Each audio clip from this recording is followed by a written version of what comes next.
Now, GWS, well, I think this is a bona fide upset. Yeah, they wanted to bring back the orange tsunami. So their new coach, they want to move the ball quickly, and they're allowed to move the ball quickly. And this was nice football by the Giants, but they're allowed to move the ball as easily as this against a once mighty Fremantle Dockers from last year, who they didn't allow this to happen. So this is just going through the middle of the ground. There is no pressure coming from the front of the ball, from the back. There's just no pressure at all, and the Giants were just able to do. This is a bit more luck than design, but you've still got to be able to blast it through the middle. Toby Greene, and there's players out everywhere. So as good as the Giants were, I thought that the Fremantle Dockers were just as bad. It's good vision, Brownie, and something's seriously wrong at Fremantle. I don't know why this season has been derailed, but these numbers are extraordinary across the board against a side that isn't in contention probably to make the top 8, but minus 24 inside 50s. The marks inside 50, they allowed 21. They were out-tackled and minus 52 points from turnover. So where is the effort at Fremantle? I thought it was a pitiful performance.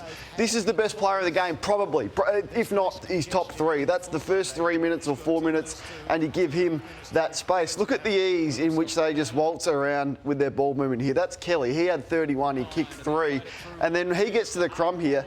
Watch the lack of pressure coming on Josh Kelly. What just waltz around 2, Young and Cox there and kick a goal from outside 50. So where is the intensity that you alluded to, Brownie, that we saw last year? Missed tackle here. Brayshaw, missed tackle. There's going to be another missed tackle here from Switkowski on Cornelio. They're just waltzing around. Look at the time he's got. He stops and then decides when he wants to handball. The ball goes inside 50 for an easy lead-up despite Fremantle with the numbers back.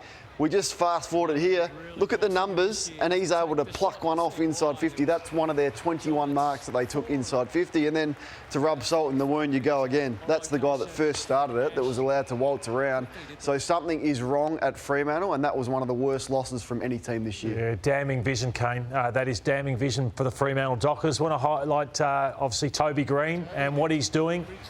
I was talking to Damo about this. Is there a guy that's won more games off his own boot than this man? Like, he just wins so many games, not so much yesterday because they had a lot of contributors, but he just does it, and he kicked his 300th goal yesterday, and he plays the toughest role in football, like the small forward, medium forward. It can be starvation corner, but he just does it time and time again.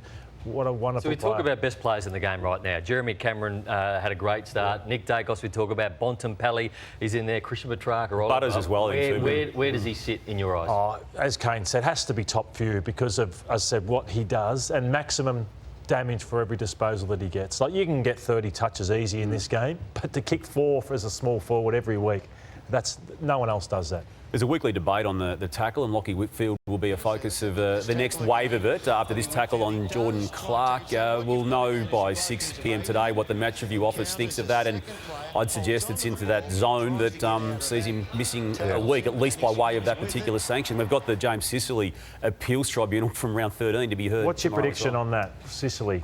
I just don't see now that it's gone through the match review office and the tribunal itself that the appeals tribunal will change that outcome. I think it's a harsh, the 3 weeks attached to it, and I think you said 1 week wouldn't have been the outrage and 1 week might have been right. But that's tomorrow. At 3. That's tomorrow, yeah, from round 13. Why?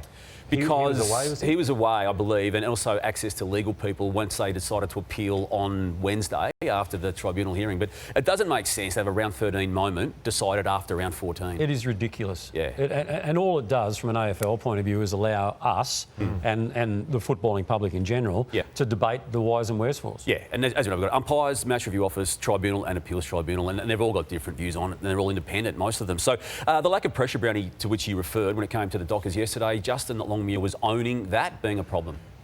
And we need to have a look at ourselves as a coaching group and make sure we're preparing our players the best, giving them the right messages. And like I said, that you dish up a performance like that, it's on the back of your week, not what happens on game day. So we weren't a well-prepared team.